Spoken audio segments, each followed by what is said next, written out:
on parle clairement d'esclavagisme moderne dans certains pays. On sait aussi que l'industrie de la mode est responsable de 10% de l'impact carbone mondial, donc c'est quand même énorme. Je pense que tout le monde, les consommateurs comme marque, on sait que c'est un secteur qui est pas très beau en fait. Et c'est dommage parce que la mode, c'est joli en fait. Donc on aimerait tous, je pense, ne pas avoir à culpabiliser lorsqu'on achète un vêtement. On aimerait tous, je pense, ne pas avoir à culpabiliser lorsqu'on achète un vêtement. Ne pas avoir à culpabiliser lorsqu'on achète un vêtement. Bonjour à tous, alors je me présente, je suis Amanda Sorin, conseillère en images et rédactrice du blog amourmodetbeauté.com. Alors à travers mes différents contenus, je donne des conseils personnalisés aux femmes pour les aider à bien s'habiller au quotidien et je leur donne aussi des conseils pour les aider à adopter un mode de consommation plus éthique pour préserver notre belle planète. Alors attention, s'habiller éthique, ça ne veut pas nécessairement dire s'habiller en chanvre et en sarouel, ça veut juste dire avoir un mode de consommation de vêtements plus lent et aussi acheter auprès de marques qui respectent l'environnement, les animaux et les humains au cours de leur processus de production.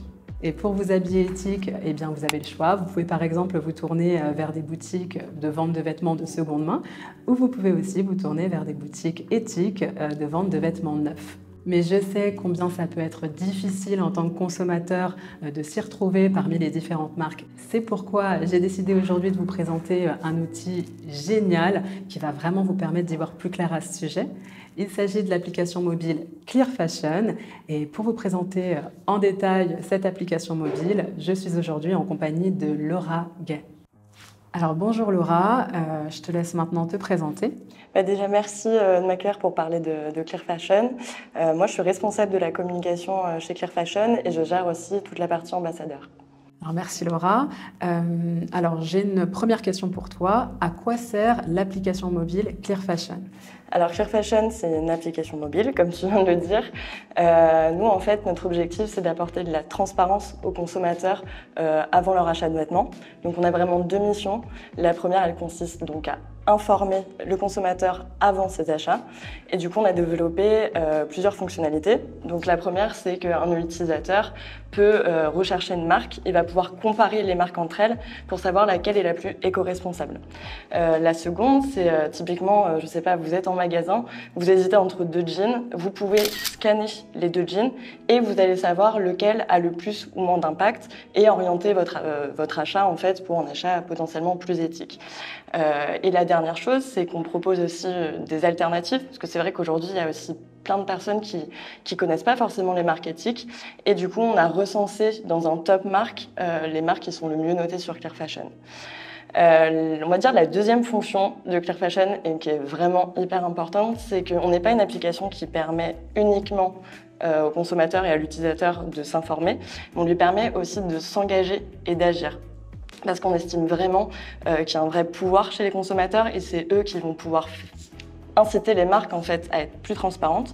Donc aujourd'hui, si vous tapez une marque sur l'application et qu'elle n'est pas encore référencée, vous pouvez demander le référencement d'une marque par un petit bouton. Et nous, en fait, c'est hyper important puisque ça va nous permettre vraiment d'avoir du poids lorsqu'on va contacter les marques et qu'on va leur demander d'être plus transparentes. Et à qui s'adresse concrètement l'application Clear Fashion ? Nous, on aime bien dire à tout le monde, parce que finalement, tout le monde porte des vêtements, tout le monde achète des vêtements, au moins une fois dans sa vie. Donc c'est vraiment une problématique qui nous concerne tous. Et je pense que c'est une de nos premières missions, puisque en fait, avant qu'une personne commence à consommer moins, parce que c'est ce qui va avoir le moins d'impact, ou commencer à s'orienter vers des alternatives, de la seconde main, ou acheter auprès de marques éthiques, la première mission, c'est vraiment de faire prendre conscience aux gens que derrière chaque achat, il y a un vrai impact derrière. Donc même sur une marque éthique, un achat, ça sollicite des ressources, ça a un impact environnemental, humain. Donc c'est hyper important pour nous en fait de sensibiliser le plus grand nombre à ces impacts-là. Et alors, est-ce que l'application Clear Fashion est gratuite ? Ouais, elle est totalement gratuite. Et d'ailleurs, c'est une valeur qui est hyper importante pour nous parce que nous, on veut vraiment démocratiser l'accès à l'information. On veut que tout le monde puisse s'informer avant d'acheter. Et nous, on a presque envie que ça devienne une norme. Aujourd'hui, quand tu vas chercher tes tomates au supermarché, ça te semble normal de savoir d'où elles proviennent, de quel pays. Et nous, à terme, on aimerait vraiment que tout le monde, finalement, exige et trouve ça normal de savoir l'histoire des vêtements qu'on achète. Donc c'est pour ça que ça restera toujours gratuit et que c'est hyper important en fait. Ok, ouais, c'est génial, je comprends complètement cette démarche. Et qui se cache derrière Clear Fashion? Déjà les deux fondatrices qui sont Rim Trabelsi et Marguerite d'Orangeon. Donc elles ont créé Clear Fashion en septembre 2019, donc ça va bientôt faire un an. Donc on est assez contents et assez fiers. Elles sont toutes les deux ingénieures agronomes, elles se sont rencontrées durant leurs études et c'est à ce moment-là en fait qu'elles ont eu le déclic pour créer Clear Fashion à la fin de leurs études. Rim, elle gère la partie communication et la partie relation marque. Donc c'est elle et son équipe qui vont rentrer en contact avec les marques pour les premiers échanges. Et ensuite, on a Marguerite qui gère toute la partie évaluation marque. Donc avec son équipe, elles vont analyser les réponses des marques, les justificatifs, les preuves que les marques vont nous fournir pour l'évaluation. Et elle gère aussi la partie produit, toujours avec son équipe technique, où ils vont vraiment gérer toutes les améliorations de l'application, les nouvelles fonctionnalités, l'amélioration de l'expérience utilisateur. D'accord, très bien. D'ailleurs, Rim passera tout à l'heure pour se présenter et répondre à quelques petites questions. On est une équipe de 9 personnes. Ce qui est assez intéressant, c'est qu'on a des profils hyper différents, des styles différents. Il y a des personnes qui sont fans du vintage, il y en a qui sont plus sur la seconde main, d'autres qui vont aller sur des marques éthiques. Et aussi au niveau de l'engagement, on a des personnes qui sont assez engagés écologiquement parlant, etc. depuis de nombreuses années. Mais on a aussi des personnes où leur prise de conscience, notamment sur le secteur de la mode, est assez récent. Et finalement, je pense que l'équipe, elle reflète vraiment toutes les typologies de consommateurs qu'on peut avoir. Donc je pense que ça nous aide beaucoup. Et aussi, c'est important de le souligner, on travaille avec un comité d'experts. Donc c'est avec ce comité d'experts que l'on a construit le référentiel sur lequel on s'appuie pour évaluer les marques. Mais en fait, on travaille tous les mois avec eux pour consolider vraiment en fait ces éléments du référentiel, faire des mises à jour quand il y a besoin, avoir un œil sur la législation. Donc on est aussi vraiment entouré, accompagné mensuellement par ce comité d'experts. D'accord. Et qui sont ces experts? Quelle est leur fonction? En fait, ils sont 5. Ils ont plusieurs fonctions. En gros, on va dire que tous ces experts connaissent vraiment la chaîne de production d'un vêtement sur le bout des doigts. On a vraiment des experts. On a aussi une sociologue, on a une auteure. Donc en fait, on a un panel qui est quand même assez diversifié, mais qui nous permet vraiment d'avoir un agrégat de compétences qui nous permet, je pense, d'être le plus juste possible dans la notation des marques. C'est vrai qu'on évalue quand même les marques sur 150 critères, donc c'est quand même assez énorme. Et c'est notamment grâce à eux parce qu'ils nous accompagnent de manière récurrente et pas juste de manière ponctuelle quand on a besoin. Donc c'est hyper intéressant. Oui, donc les informations que vous transmettez, elles ne sont pas trouvées au hasard, quoi. Vous avez vraiment une équipe solide avec différentes compétences qui permettent de fournir des informations très solides. Exactement. Et pourquoi vous avez eu l'idée de créer Clear Fashion? Ce qu'il faut savoir aujourd'hui, c'est que c'est plus de 100 milliards de vêtements qui sont produits chaque année. Donc c'est juste énorme. Et aujourd'hui, en fait, on s'est rendu compte que, je sais pas, typiquement, moi, je vais en magasin et j'ai envie de consommer avec pas trop d'impact et de manière éco-responsable. Aujourd'hui, j'ai quoi en magasin comme information? J'ai quasiment rien. J'ai une étiquette où je vais avoir les indications de lavage, où je vais avoir parfois le lieu de production, donc un Made in Bangladesh et je sais pas trop ce qu'il y a derrière, et je vais avoir la composition du vêtement. Et je pense qu'on est une majorité à pas savoir vraiment ce qui se cache derrière un vêtement en coton, derrière un vêtement fait en viscose. Donc en fait, j'ai pas grand-chose qui va vraiment m'aider en magasin.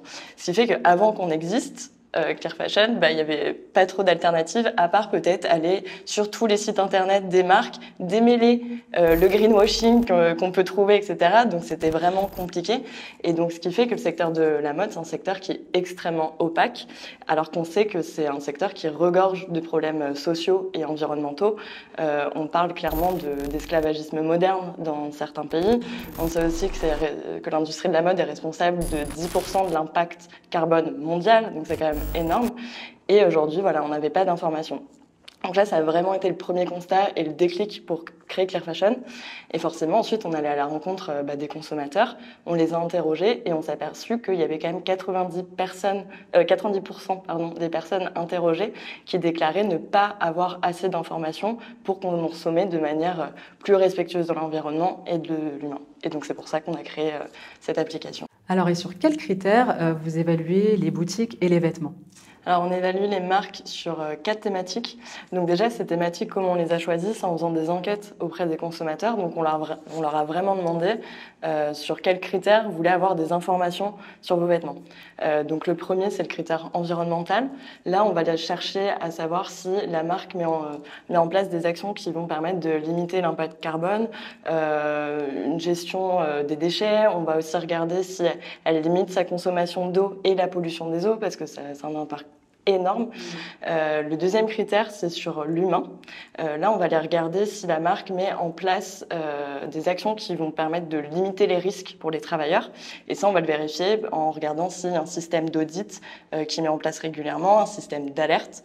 Donc voilà, tout ce qui peut vraiment alerter la marque sur différentes problématiques.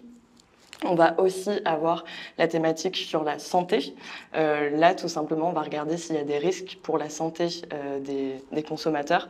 Donc, s'il y a des substances interdites qui sont utilisées, regarder si la marque elle met en place des tests sur la production, sur ses vêtements, pour savoir vraiment si le consommateur encourt vraiment aucun risque en portant les vêtements. La quatrième thématique, c'est le bien-être animal. Là, on va aller regarder si la marque met en place des systèmes d'audit pour savoir si déjà elle utilise des matières animales et si jamais elle en utilise, s'il y a une politique de limitation des souffrances, s'il y a, je sais pas, un label PETA, enfin ce genre de choses pour savoir si au moins en fait l'animal n'a pas trop souffert, ce genre de choses. Donc ça, c'est vraiment les 4 thématiques sur lesquelles on va évaluer toutes les marques qui sont référencées sur l'application.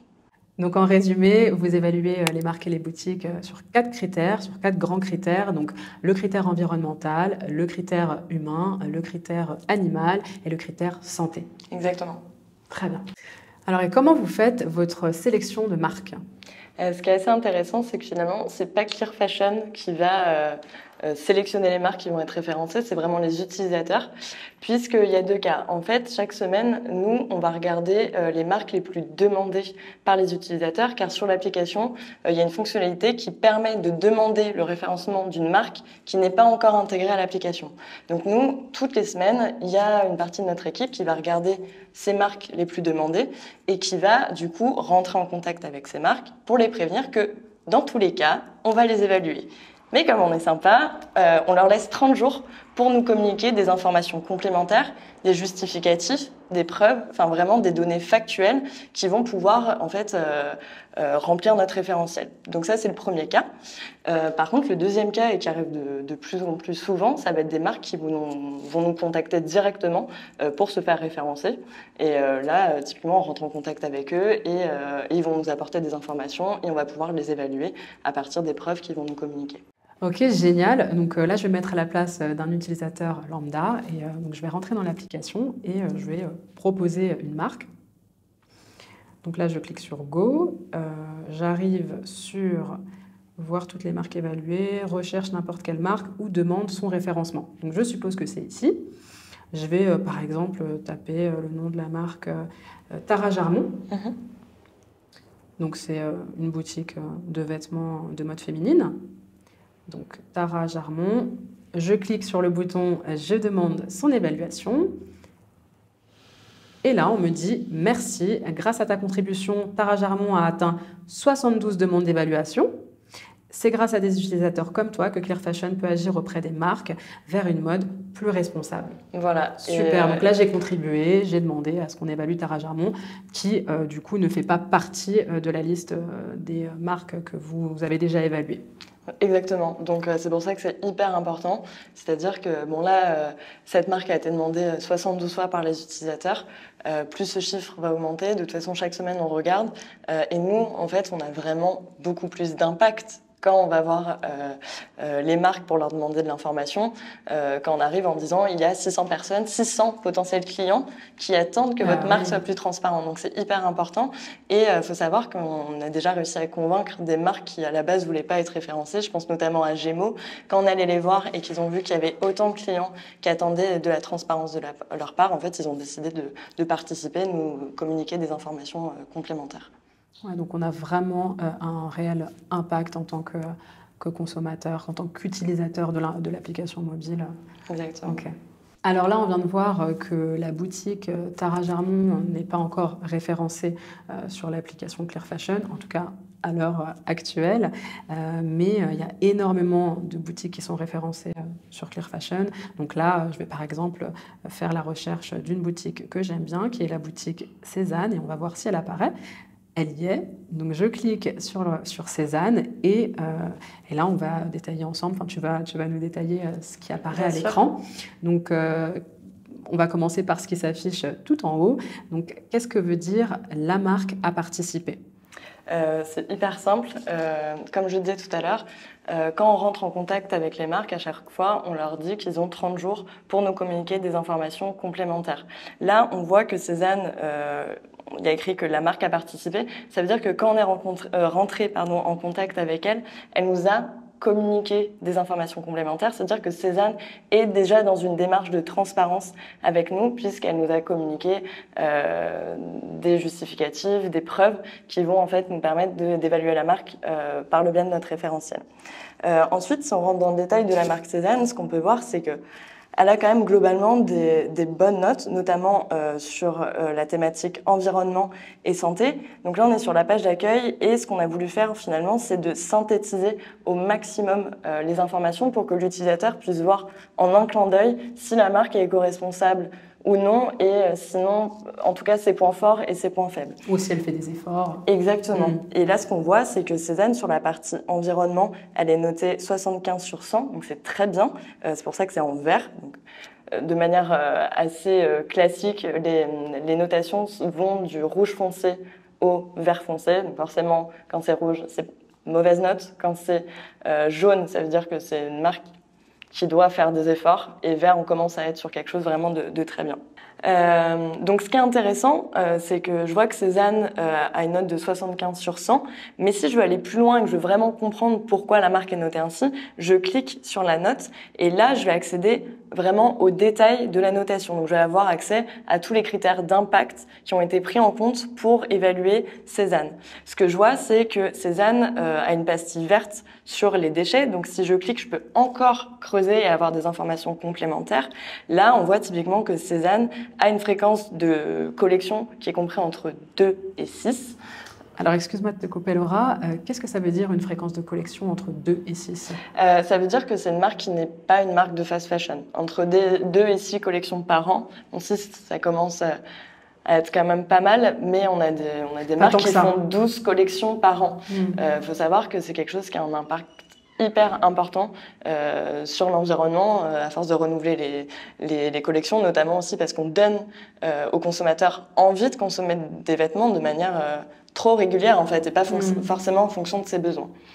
On voit aussi que Cézanne a une politique de gestion des invendus. On remarque aussi qu'elle utilise des matières recyclées, 7% en tout cas. Donc on voit vraiment que cette marque, elle est quand même dans une démarche, en tout cas, de respect de l'environnement. Par contre, c'est vrai que quand on regarde les différents critères, on peut être un petit peu alerté par la note de Cézanne sur les animaux. Donc on a peut-être envie d'aller voir ce qui se passe. Et là, ce qu'on voit, c'est que sur les animaux, on voit que marché controversé, il y a une pastille verte. Marché controversé, c'est quoi?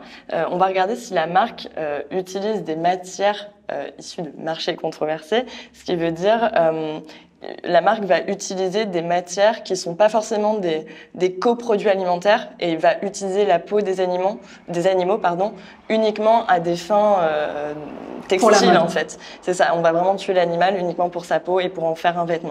Je te coupe 2 secondes parce que coproduit, ça voudrait dire que l'animal a été tué par exemple pour sa viande et que du coup on récupère en fait, on ne gaspille rien de l'animal, du coup plutôt que de se débarrasser de ce qui reste, on l'utilise pour fabriquer du cuir ou autre. Alors que là, ne pas être un coproduit, ça signifie tuer l'animal vraiment juste pour confectionner le vêtement. Exactement, c'est tout à fait ça. Et donc là, on voit qu'au moins Cézanne ne fait pas ça. Par contre, en effet, Cézanne utilise dans ses vêtements du cuir ou de la soie. Donc, c'est-à-dire qu'il y a quand même une mise à mort d'un animal. Et en plus de ça, en tout cas, la marque ne nous a pas communiqué des preuves, donc peut-être des labels, PETA, etc., pour nous dire que ses fournisseurs mettent en place des pratiques qui limitent la souffrance animale lorsqu'ils vont tuer des animaux. Donc c'est vraiment pour ça que la marque va notamment perdre des points sur la partie animaux à cause de ces critères-là finalement qui sont mis en place. C'est vrai qu'on ne le sait pas forcément en tant que consommateur, mais par exemple même pour confectionner de la soie, pour fabriquer de la soie, eh bien, on va tuer des animaux, on va tuer des vers à soie. Systématiquement, pardon.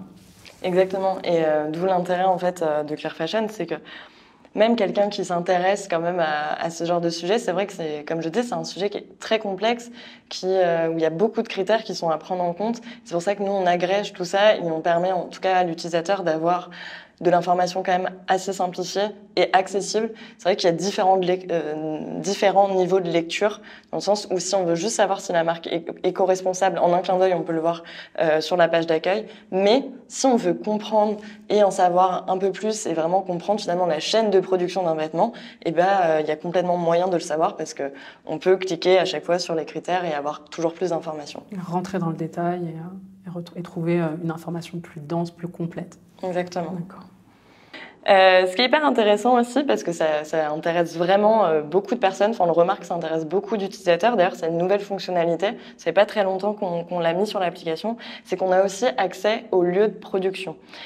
Donc, sur la page d'accueil, je clique sur lieu de production, et il faut savoir qu'il y a plusieurs lieux de production finalement, parce que la chaîne de production d'un vêtement est très vaste. On va de la matière première à l'étape de confection, mais entre ces étapes-là, on a l'étape de filature, on a l'étape d'ennoblissement, où c'est là où on va avoir tous les traitements potentiellement chimiques ou mécaniques. Typiquement, un jean délavé, il va subir des traitements pour donner cet aspect délavé. Et on va avoir l'étape de tissage.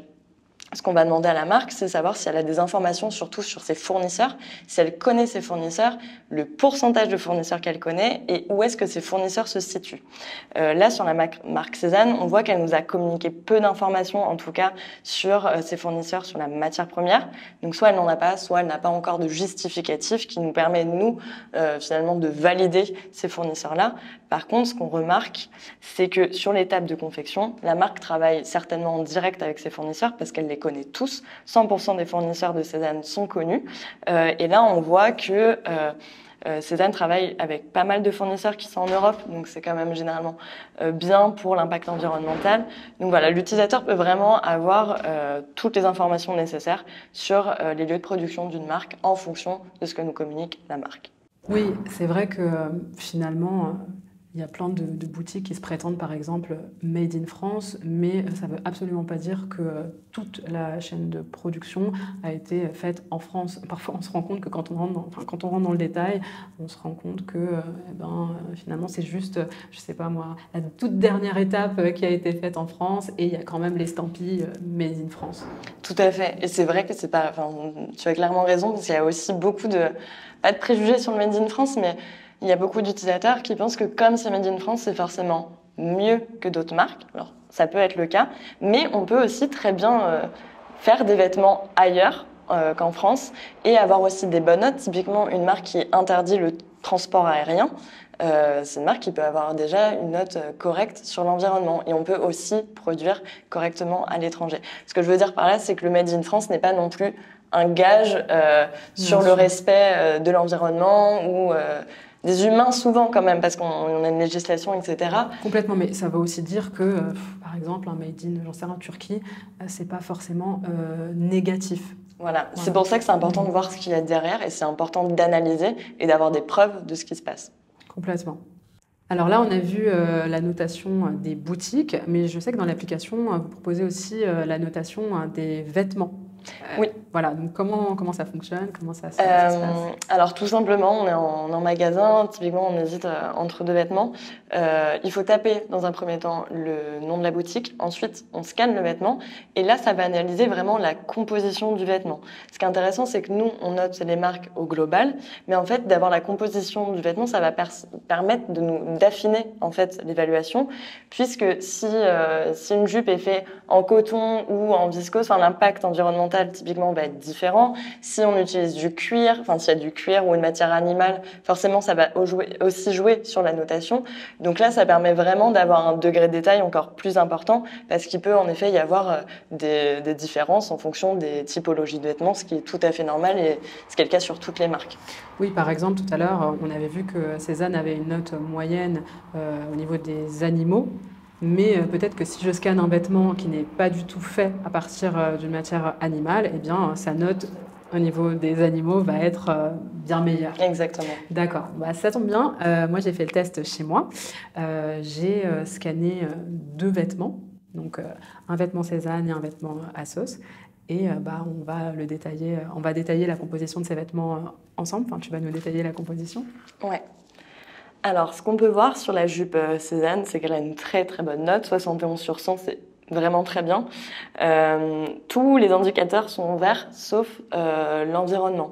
Donc là, ce qu'on a vu tout à l'heure quand on est rentré dans le détail, c'est que Cézanne n'a pas limité le transport aérien. Et ça, on sait que le transport, ça a quand même un impact hyper important sur l'environnement. Si Cézanne, demain, transporte ses vêtements par bateau, c'est beaucoup moins polluant. Et là, auquel cas, peut-être que la jupe aurait une meilleure note sur l'environnement. Donc maintenant, on va passer à ta robe Assos. Donc là, ce qu'on peut voir, c'est que la robe a quand même une note très moyenne, notamment si on compare par exemple à la jupe Cézanne qu'on vient de regarder. Cette robe a 45 sur 100, donc c'est moyen. Et ce qu'on peut voir surtout, c'est que sa note environnementale, 13 sur 100, c'est quand même une mauvaise note. Et ça, c'est notamment dû, entre autres, il y a aussi beaucoup d'autres critères qui sont pris en compte, mais on sait qu'Assos, c'est une marque de fast fashion, elle fait plus de 12 collections par an. Donc on en a déjà parlé, c'est quelque chose qui est vraiment pas très bien. Humain, 35 sur 100, santé, 35 sur 100, c'est vraiment une marque qui peut faire des efforts et commencer à changer ses pratiques. Et enfin, par contre, c'est ce que tu disais tout à l'heure, typiquement, on voit que la robe a 100 sur 100 sur la thématique animaux. Là, ça s'explique tout simplement parce qu'il n'y a aucune matière animale qui est utilisée sur ta robe. Donc c'est aussi simple que ça. Donc c'est pour ça que Assos a 100 sur 100 sur cette thématique. Par contre, ce qui est aussi intéressant de souligner, c'est que si jamais demain Assos change certaines de ses pratiques, il suffit juste qu'elle nous le fasse savoir et nous, en fait, on va réévaluer et on va mettre à jour la marque. Donc nous, on est vraiment dans une démarche, une première étape de demander de la transparence aux marques, mais ensuite, s'il n'y a rien de figé, nous, on incite, on encourage clairement les marques à faire mieux et à modifier certaines de leurs pratiques. Et nous, on s'engage à faire les modifications le plus rapidement possible pour que tout soit à jour pour le consommateur en temps réel. Ouais, la note, elle n'est pas figée ad vitam aeternam. Ouais. La marque peut toujours intervenir pour essayer de faire évoluer la note à la hausse. Exactement.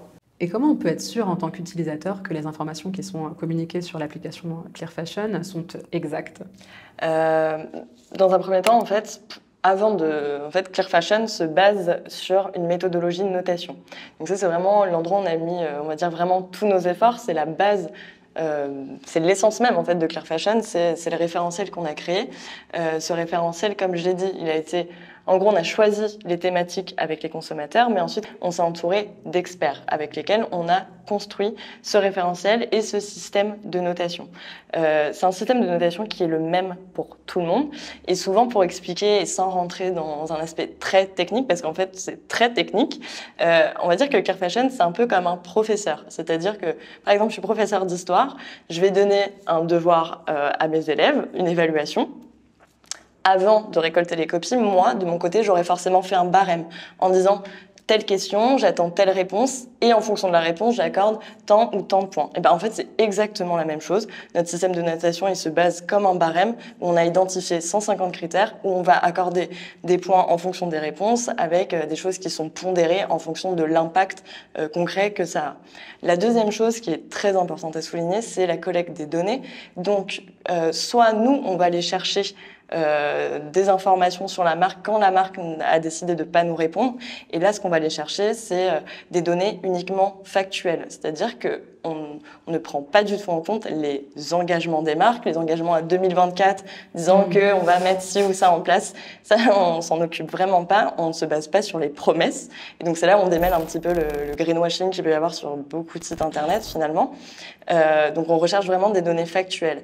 Et à l'inverse, quand une marque va nous communiquer des informations, on attend vraiment, j'insiste en fait depuis le début, mais des preuves et des justificatifs. Typiquement sur le bien-être animal, on va peut-être chercher un label PETA. Voilà, donc les engagements et des paroles ne suffisent vraiment pas. Et ce qu'il faut savoir, c'est que vraiment, voilà, c'est la même notation pour toutes les marques. Et quelque chose qui est aussi important, c'est que aucune marque on a un droit de regard sur la note qu'elle va avoir. Pour être hyper honnête, en fait, la marque découvre sa note en même temps que le consommateur. Donc Laura, tu as évoqué le terme greenwashing, en français éco-blanchiment. Donc pour faire simple, c'est quand une marque adopte une stratégie marketing qui nous fait croire qu'elle est hyper écolo, éthique, etc. Alors qu'en réalité, pas du tout. Donc je ne sais pas, peut-être que tu peux nous en dire un petit peu plus à ce sujet. Oui, c'est vrai que on ne va pas se mentir, c'est quand même un sujet qui est assez tendance pour les marques. Les marques commencent à comprendre qu'on parle beaucoup d'écologie, qu'il faut absolument se positionner sur ce sujet-là. Et on a des marques qui n'ont aucun scrupule à, je sais pas, typiquement sortir une collection qui va être un peu plus éthique que les autres, mais qui va produire avec des mauvaises pratiques tout le reste de l'année, qui va vraiment faire de la fast fashion, mais va dire qu'il va planter 3 arbres. Enfin, j'exagère un petit peu, mais c'est vrai qu'on a des marques qui vraiment utilisent des arguments qui sont, enfin, honnêtement, un peu lunaires. Mais en même temps, en se mettant à la place du consommateur, c'est quand même, on y croit. Et puis on a envie d'y croire aussi un petit peu. Enfin, je pense qu'il y a aussi cet état d'esprit où quand on achète, quand on commence à avoir conscience, on a aussi un peu envie de se déculpabiliser. Et je pense qu'aussi parfois on a envie d'y croire à ce discours de marque. Donc c'est aussi pour ça que nous on existe, c'est pour démêler un peu le vrai du faux, parce qu'il y a beaucoup d'informations qui circulent et pas forcément les bonnes, quoi. Et est-ce que les utilisateurs peuvent participer à la notation des boutiques ? Non, parce que je pense que tu l'as compris, c'est quand même quelque chose qui est hyper complexe, on croise plein de données et on a vraiment une équipe qui est en charge de ça et c'est notre rôle finalement d'agréger ces données, de les analyser, de les évaluer pour être le plus clair possible et offrir une expérience qui soit quand même simple pour l'utilisateur. Par contre, l'utilisateur, il est vraiment central, le consommateur, parce qu'il n'y a que les consommateurs, il n'y a que toi, il n'y a que moi qui allons pouvoir inciter les marques à être plus transparentes, les inciter en fait à changer leurs pratiques, parce qu'une marque, elle a peur de quoi ? Elle a peur de perdre ses clients, donc des clients qui sont mécontents et qui commencent à être mécontents du fait que la marque ne soit pas transparente, va potentiellement pousser ces marques à nous communiquer des informations. Donc c'est pour ça que c'est hyper important que les utilisateurs demandent le référencement des marques et que ce qu'il faut savoir parfois, comme j'ai dit, nous toutes les semaines on regarde les marques qui sont le plus demandées, on va contacter ces marques. On les relance 1 fois, 2 fois, 3 fois. Parfois, ils ne nous répondent pas. Et dans ces cas-là, nous, on compte vraiment sur les utilisateurs pour qu'ils les contactent.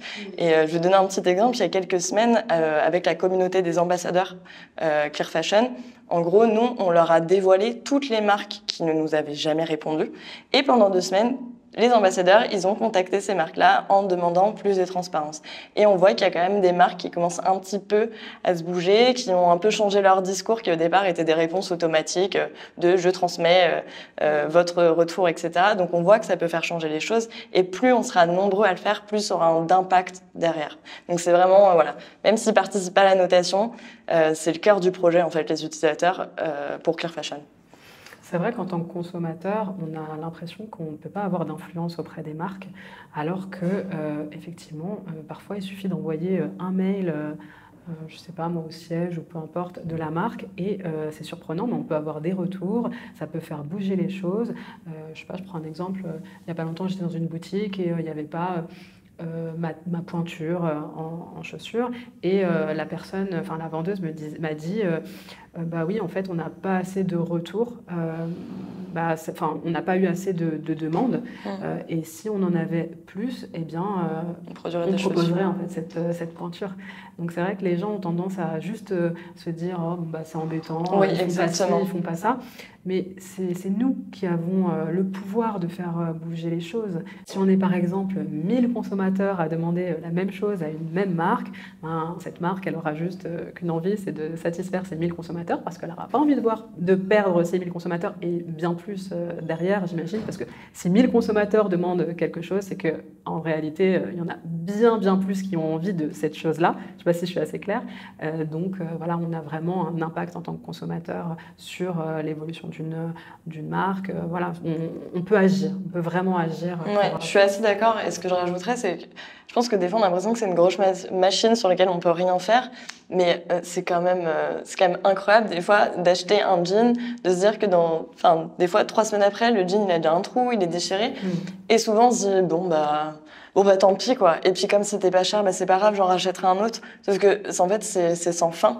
Et c'est là où, justement, les consommateurs, faut pas qu'ils hésitent, en fait, à en parler aux marques. Et il y a un outil qui est quand même le plus simple et qui est accessible maintenant à tous, c'est leur parler sur les réseaux sociaux. Et ça, c'est un vrai effet boule de neige, généralement, parce que c'est des choses qui sont en plus souvent à la vue de tout le monde. Donc, ça peut avoir un impact qui est important. Donc, nous, on incite justement nos utilisateurs à publier typiquement le score d'une des marques et à taguer la marque en demandant des explications. Et peut-être que petit à petit, soit les marques seront plus transparentes et elles changeront leurs pratiques. En tout cas, c'est vraiment le cœur du sujet chez Claire Fashion, c'est vraiment l'utilisateur. Voilà. D'accord, merci Laura. Alors Laura, tu nous as parlé d'ambassadeurs. Est-ce que tu peux nous en dire un petit peu plus sur ces ambassadeurs Claire Fashion ? Oui, comme je ne cesse de le répéter, nous, l'essence même de Claire Fashion, c'est les utilisateurs. Et on a vraiment besoin d'avoir les utilisateurs derrière nous pour faire changer les choses. Donc c'est pour ça qu'en fait, on a lancé un appel sur les personnes qui voulaient s'engager encore plus et faire bouger les choses finalement avec nous. Donc du coup, on a créé entre guillemets une communauté d'ambassadeurs. Et chaque semaine, je discute avec les ambassadeurs et on choisit une sorte ensemble de missions à réaliser. Donc comme j'en ai parlé tout à l'heure, ça peut être de contacter les marques, de les taguer sur les réseaux sociaux, ce genre de choses. Mais ça, on peut même le faire quand on n'est pas ambassadeur, bien sûr, mais c'est vraiment des personnes qui veulent aller plus loin avec nous. On va parler aussi de look. On va demander à ces ambassadeurs s'ils veulent publier, je sais pas, leur look éthique estival pour inspirer la communauté. Donc voilà, et ça, l'intérêt, c'est on a des personnes qui sont sur toute la France et qui vont aussi parler de Claire Fashion à leur entourage, etc. Et on va vraiment faire plein d'actions avec eux tout au long de l'année pour essayer de faire bouger les choses. Et ces publications, elles sont sur Instagram, par exemple ? Oui, c'est ça. Il y a un hashtag Claire Fashion, peut-être peut-être que les gens peuvent, comme ça, publier les photos de leur look éthique en utilisant... On a un compte Instagram, donc c'est Claire Fashion App, tout simplement. Donc si je comprends bien, n'importe quel utilisateur peut devenir un ambassadeur Claire Fashion, mais comment ça se passe pour un utilisateur s'il veut aller plus loin et devenir ambassadeur, justement ? Il n'y a rien de plus simple. En fait, il faut juste se rendre sur le site internet de Claire Fashion. Il y a un onglet « Être ambassadeur », donc il faut juste rentrer son adresse mail. Et ensuite, en fait, c'est moi qui est derrière tous ces mails-là et je vais communiquer avec tous les ambassadeurs et leur proposer plein d'actions à réaliser ensemble. Parfait. Et alors maintenant, j'ai une question fondamentale pour toi, Laura. Je pense que c'est une question que beaucoup de gens se posent. Est-ce que les boutiques peuvent participer à leur notation ? Oui, et c'est ce qu'on veut. On les incite au maximum à nous communiquer les informations. Après, c'est vrai qu'ils ne participent pas à la notation. Eux nous communiquent les informations qui vont se caler sur le référentiel. Par contre, c'est nous qui allons noter et évaluer ces marques. Par contre, ce qui est très important à souligner, c'est qu'on est complètement indépendant, c'est-à-dire qu'on n'a aucune marque qui fait partie de nos investisseurs. Dans notre comité d'experts, c'est pareil, on est complètement indépendant et c'est quelque chose qu'on veut garder. Enfin, c'est l'essence même aussi de Claire Fashion. Donc voilà. Bien sûr. Donc oui, dans ce que je comprends, c'est que les marques peuvent participer à leur notation. Oui et non, dans le sens où elles n'ont aucune influence. Elles ne peuvent pas vous demander de les noter, de mieux les noter, par exemple, en contrepartie d'une somme d'argent. Voilà, j'imagine ça comme ça. Mais en revanche, elles peuvent améliorer leurs notes en vous donnant des informations officielles qui peuvent éventuellement permettre d'améliorer leurs notes. Dans l'ordre, je dirais même en changeant leurs pratiques, puis en nous communiquant les documents justificatifs, parce qu'on va attendre forcément des preuves et que s'ils nous disent juste qu'ils ont changé leurs pratiques, ça ne marchera pas. Bien sûr, des preuves qui peuvent permettre d'améliorer leur notation sur l'application. D'accord. Et autre question, à mon avis, l'autre question que tout le monde se pose, c'est comment Clear Fashion gagne de l'argent? C'est vrai que c'est une question qu'on me pose souvent et elle est clairement légitime, notamment parce qu'on ne fait pas de publicité, il y a 0 publicité sur l'application, donc c'est vrai qu'on a beaucoup d'utilisateurs qui nous demandent. Faut savoir que la seule option qui est payante pour les marques, c'est par exemple si une marque est fière de sa notation, de son score, et qu'elle veut utiliser nos droits d'auteur pour utiliser en fait la notation à des fins marketing ou de communication, dire qu'elle est référencée sur Clear Fashion et qu'elle a telle note. Donc ça, en fait, c'est une licence qu'on va faire payer et c'est vraiment hyper récent. Ça fait à peine 1 mois qu'on le fait. Avant, en fait, on vivait simplement sur la levée de fonds qu'on avait réalisée au départ. Mais par contre, le référencement des marques est gratuit et restera gratuit puisqu'on veut inciter les marques à être transparentes. D'accord. Oui, donc en gros, effectivement, ça peut être vraiment un atout pour une marque, finalement, d'utiliser sa notation, la notation qu'elle a sur Clear Fashion, pour communiquer là-dessus en termes marketing. Et là, à ce niveau-là, elle peut vous donner, vous rémunérer pour pouvoir utiliser ça. C'est un peu comme une signalétique qu'il pourrait y avoir en magasin, etc. Par contre, si elle décide d'utiliser notre note, c'est pareil, elle ne peut pas la changer. Oui. C'est important de préciser. D'accord. C'est utiliser les informations qui sont déjà dévoilées sur Clear Fashion. Exactement. Pas de modification, les utiliser telles quelles. Exactement. D'accord. Donc si je comprends bien, Laura, si une marque refuse de communiquer avec vous, donc ne vous donne pas les informations que vous demandez, elle peut être mal notée. Leur note peut être négative, même si peut-être dans les faits, ce ne sont pas forcément des boutiques mauvaises, entre guillemets. Est-ce que c'est le cas? Ça peut être le cas puisque nous, si elle ne nous répond pas, c'est nous qui allons aller chercher les informations. Donc on va se baser sur les informations publiques de la marque. Donc des rapports RSE, ce genre de choses. Si la marque omet de communiquer ce genre de choses au grand public, nous, on ne va pas pouvoir trouver ces informations. C'est pour ça qu'on pousse les marques vraiment à communiquer leurs informations. Et donc du coup, c'est pour ça qu'on estime que s'ils ne nous communiquent pas, c'est aussi qu'il peut y avoir un risque dans le sens où elle a peut-être des choses à cacher.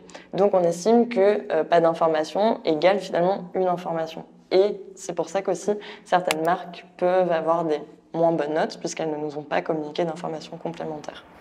Donc je rebondis sur le pas d'information égale une information, c'est très intéressant. Ça veut dire que finalement, si la marque a décidé de ne pas communiquer, pour vous, c'est quand même une information. Ça veut dire qu'elle a peut-être quelque chose à cacher. Donc voilà, c'est négatif. Donc ça fait descendre sa note.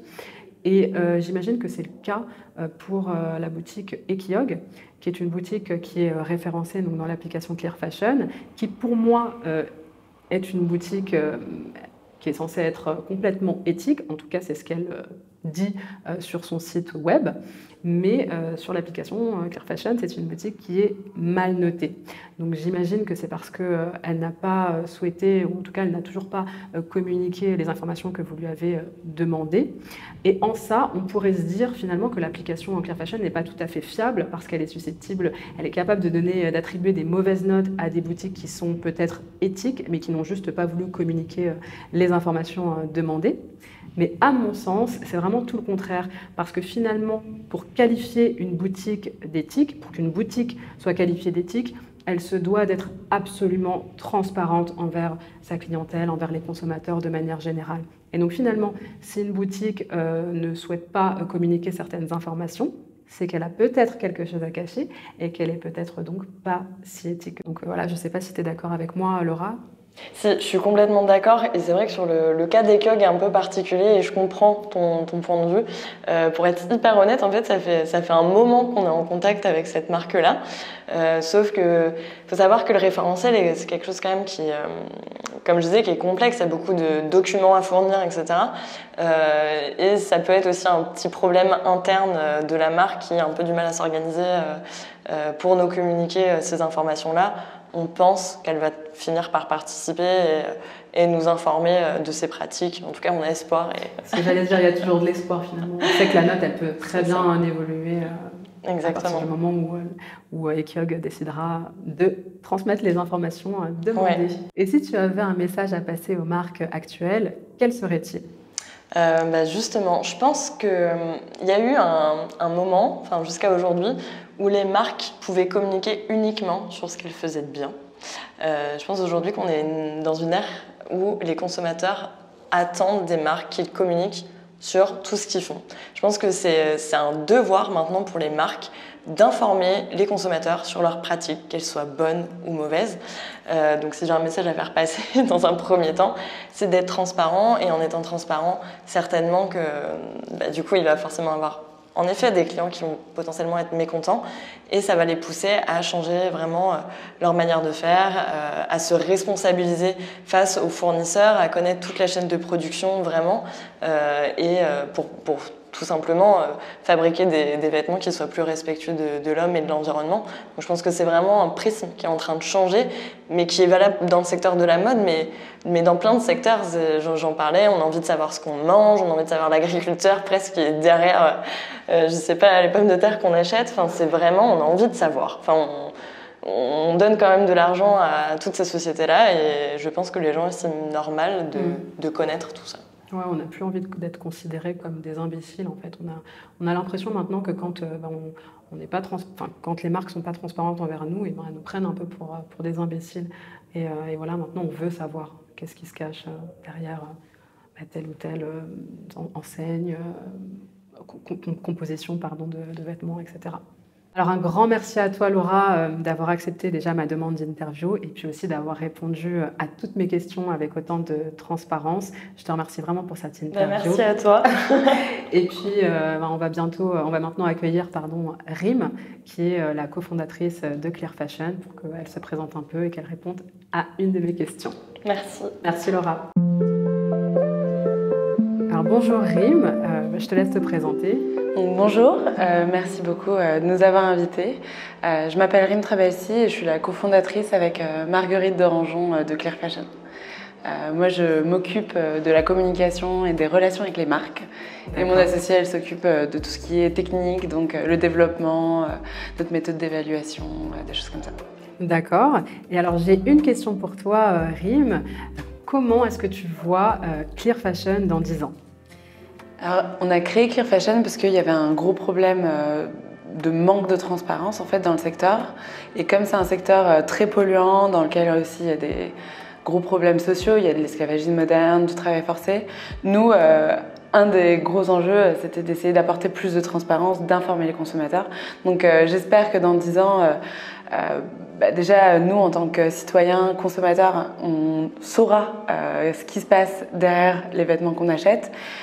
J'espère qu'on pourra se sentir fier d'acheter des vêtements qui ont été faits par des personnes qu'on peut connaître, qui ont créé de l'emploi, qui n'ont pas beaucoup d'impact ou très peu. J'espère aussi que les marques ne fermeront plus les yeux en fait sur ce qu'elles font de mal aujourd'hui, parce qu'il y a vraiment des gros problèmes, et qu'elles sauront expliquer aux gens ce qu'elles font de manière à être fiers en fait, parce qu'aujourd'hui je pense que tout le monde, les consommateurs comme marque, on sait que c'est un secteur qui est pas très beau en fait, et c'est dommage parce que la mode c'est joli en fait, donc on aimerait tous, je pense, ne pas avoir à culpabiliser lorsqu'on achète un vêtement. Ouais. Ok, c'est tout ce que je souhaite également. Je suis complètement en phase avec cette réponse, avec ton discours. Et puis, je souhaite vraiment que l'application Clear Fashion se développe d'année en année. Et je vous remercie aussi d'avoir accepté cette interview. Donc, je te remercie, Rim. Et personnellement, je suis fan de l'application.